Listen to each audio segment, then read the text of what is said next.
just my opinions on that. What the fuck is wrong with me?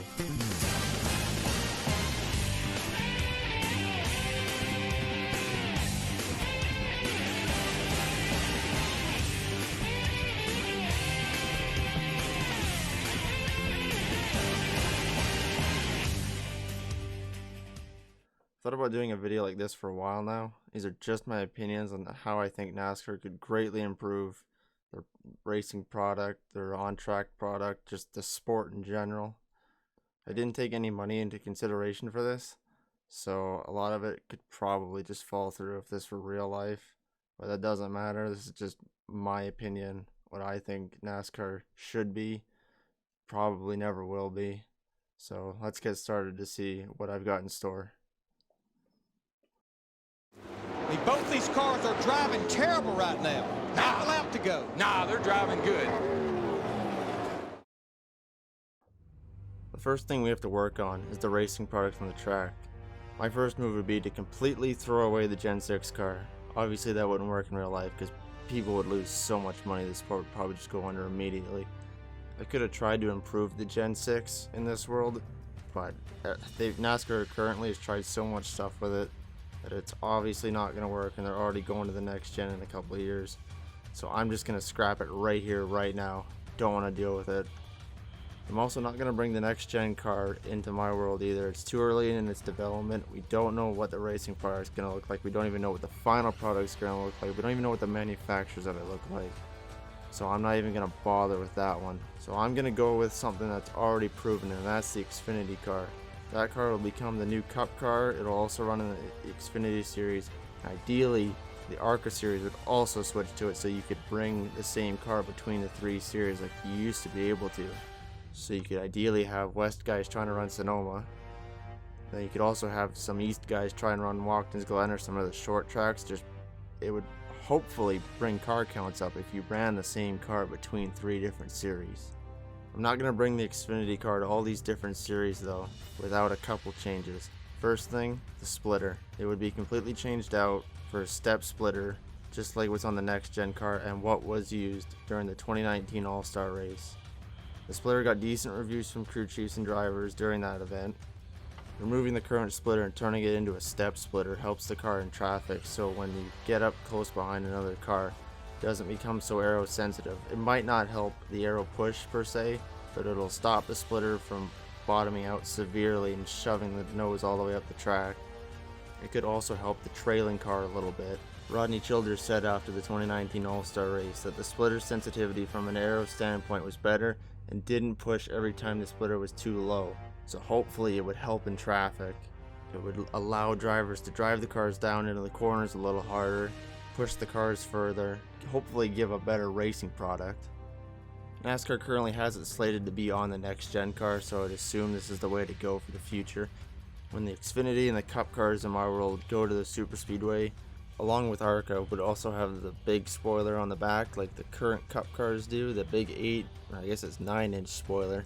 That would be switched out for what the Xfinity series currently has with that tiny spoiler that it can be okay, but the big spoiler's proven itself in Cup to be incredible.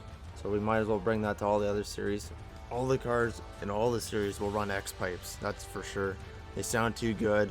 They're proven. They're still used today in the Xfinity series with the Fords. If you've heard how they sounded different Daytona. His colleague teammate to the front. Justin Haley right behind him. Hopefully it would be like the truck series in the 2000s where they were just screaming all the time. Well, that's why he's had success here, because he knows how to get to the end of these type of races. But wide through the tri-oval now. Fans would love it. It might be a little bit louder, or will be louder at the track, but it would just ramp up the energy immensely. The truck series will also get a small update. The splitter would also get changed into a step splitter. As Kyle Busch said after the 2018 Charlotte truck race that the splitters were terrible. My pit crew did absolutely nothing to help me out tonight. My truck drove like and these splitters are absolutely horrendous. You can't pass in traffic, you can't race alongside anybody, you can't get within 5 truck lengths of no one, but somehow, some way I was able to get back to the front. Had a blast. And hopefully a step splitter would help a little bit prevent the bottoming out issues that he complained about after the race. The Cup Series, which now has the Xfinity style bodies, will still run lower horsepower.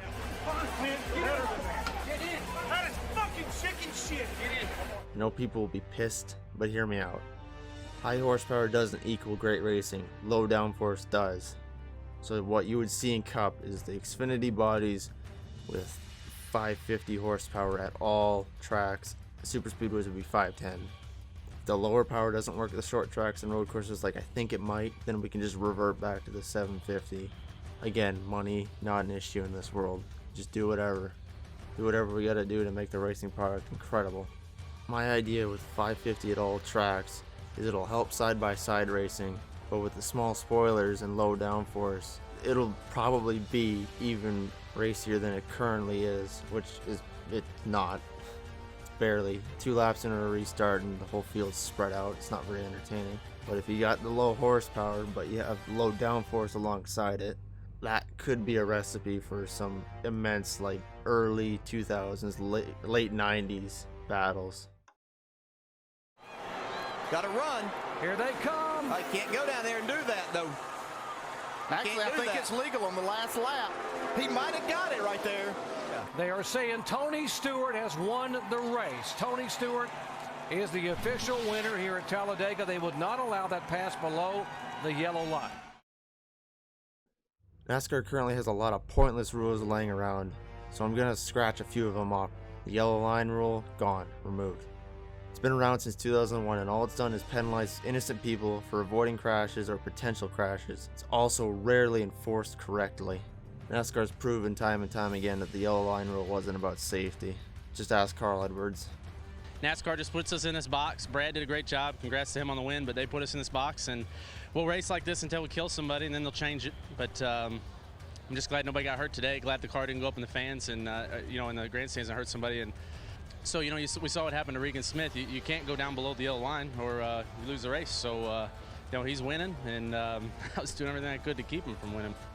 The no locking bumper rule, also gone. It's not in Cup, but in Xfinity and trucks, it has to go. The rule that I guess was made to stop drivers from turning each other while pushing hasn't saved the teams any money or saved any cars from trying to fly into the grandstands. It's a pointless rule that only hurts the racing product. If you don't want tandems, then you should change the bumpers on the cars, not the rule book. Let them push. They're going to wreck either way. All the series will have max car counts of 40. The truck series have had solid fields with quality trucks since the redacted break, so I'm not going to send a bunch of trucks home when Daytona rolls around anymore. Xfinity also gets a car count of 40 in case another team wants to bring in a field filler to make a few extra dollars. Another thing, I'm going to get rid of the team limits for Cup. No longer 4. If you want to bring 5, you want to bring 6, go ahead. If Gibbs wants to show up with 6 teams one year, and you got 6 quality guys in it, go right ahead. The damaged vehicle policy, I got a couple changes for that one. The crash clock will be removed completely, as it hasn't done its job of keeping damaged cars off the racetrack. It just forces teams to throw half-assed patch jobs back out on the track to cause another yellow 2 laps later when the tire explodes. Replacement parts that aren't mandatory like a back bumper are still banned though. Everyone likes seeing a few modifieds out on track with the rest of the field sometimes. Teams will be allowed to go to the garage though. No point in blocking someone else's pit stall trying to repair a car when there's no more crash clock to prevent you from going to the garage. The teams must meet minimum speed though on their first attempt out on the track or you're sent packing.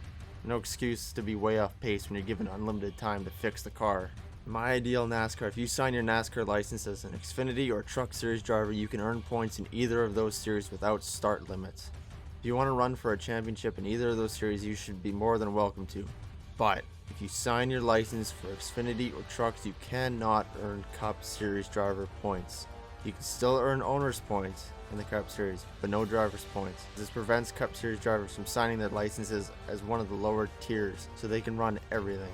It's just patching a loophole, pretty much. The Cup Series drivers will still be limited to 5 races in Xfinity, 5 races in Trucks, but they can earn points in those series for their owners and whatever driver points they can get out of it. There's no point to them not being able to earn driver's points if they're already limited to how many races they can run.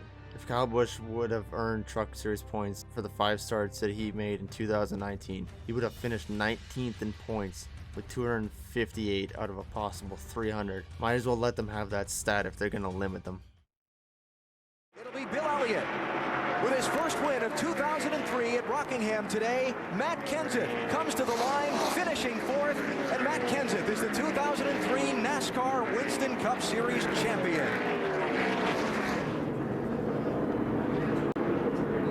Awesome, guys. I can't believe it. Great job. Talking about the championship eligibility jumps right into the next topic, which is the championship format. The format, a simple season-long points battle. No chase, no playoffs, just a season-long fight. I've personally always hated the playoffs. The chase I was a little bit indifferent about, but the playoffs are just stupid. I'm not a fan of season-ending Game 7 moments being forced upon us every year. It loses its magic immediately. Also, when you can have outside forces completely ruin any chances of your title hopes in one race, like an engine failure or a wreck caused by someone that has nothing to do with the championship fight, it's pointless, it's frustrating, and it's dumb. So a season-long points battle it is. Just because I hate the playoffs doesn't mean that I don't like some of the things NASCAR has changed recently. The stages are that thing. They make consistency key and add energy to the whole race if they're done right. So in my NASCAR, there are no stage breaks at the end of the stages. The stages will be roughly spaced out at each third mark of the event. Example, the Daytona 500 would award points on laps 65, 130, and 200. Pit road will never close under green flag conditions. If a team can pull off a 2002 Jeff Burton style all-star stage win, then that's awesome. That'll be a part of the excitement. Crew chiefs will have to pick their pit boxes wisely. If a caution flag comes out with less than 5 laps to go in a stage, this number can be adjusted depending on the track length if needed. The stage will be called there, and the points will be awarded to the top 10 as they cross the line when they take the yellow flag. We used this format in the NR 2003 FTF Cup Series League for about 4 years, and it was always interesting, and I don't recall anyone ever complaining about it. People were running out of gas, coming to stages trying to get points, coasting back around to the pits. Some guys got lucky with their pit stalls being ahead on pit road. Guys would just throw away their races to get stage points and hope for a yellow really quick. It's quite entertaining. The rules stay the same for the Xfinity Series, but the Truck Series will be a little bit different. The trucks will have 2 stages instead of 3. The stages will be split with a 10-minute halftime break. There will be unlimited green light checkers just like current NASCAR. The cone rule will be used to set up the lineup for restarts. It's working well in NASCAR currently, and it stops the drivers from complaining about what lane they get stuck in on restarts. Putting more power back in the driver's hands is key to my ideal NASCAR. Points format will be roughly the same as it is currently. 40 for the winner, 35 for second, and decreasing by 1 from there. Stages will stay at 10 points for the winner and decreasing to 1 back to 10th place. Here's where I add a little bit for the drivers to go after. I'm bringing back the bonus points. You don't see people staying out anymore to get those extra points for leading a lap under yellow. You know, Mike, let's explain why Robbie Gordon would stay out to lead a lap. Why Elliott Sadler would stay out to lead a lap. We talked about it earlier when Jeff Gordon led that first lap. When you lead a lap in a race, not for every lap, a lap, it's 5 bonus points. And we know those 5 bonus points could be so important, staying in the top 35, getting to the top 12. A lot of reasons those 5 points could be critical, even here on race number 7. You don't see people keeping track of who has the most laps sled and what they need to lead to get that bonus point. Now there'll be a reason to go after those stats again. So it's 1 point for leading a lap, 1 point for leading the most laps, and 1 point for winning the pole. In case that qualifying gets washed out, whoever was the quickest in the combined practice time will get the point and sit on pole for the weekend. If the whole weekend gets washed out and they only run the race, then that point just isn't awarded. Max points for Cup and Xfinity jump to 63, while trucks will have 53 max points. There's been a lot of debate over what a race weekend should look like. Should there be practice? Should there be no practice? How many practice sessions should there be? My race weekends will look like the following. Cup will have 1 hour-and-a-half practice session for non-super speedways, 1 45-minute practice for super speedways, 2 laps of single car qualifying on tracks smaller than New Hampshire and Dover, 1 lap for tracks bigger than those 2 previously mentioned. Xfinity will have 2 1-hour practice sessions for non-super speedways and 1 1-hour practice session for the super speedways, 2 laps of single car qualifying for tracks smaller than New Hampshire and Dover, 1 lap for tracks bigger than those 2. Trucks is the exact same as Xfinity. Hopefully all that will keep the fans happy if they're trying to make a weekend out of it, and the drivers and teams happy that it's compact enough that they don't have to worry about sitting around and traveling as much. Knocking on the door in turn number 3. And you can see the Edwards. He's sailing through this field at the moment. Look at him go to the bottom. Bliss up alongside Portengay. Through the and off the track. And back on the track.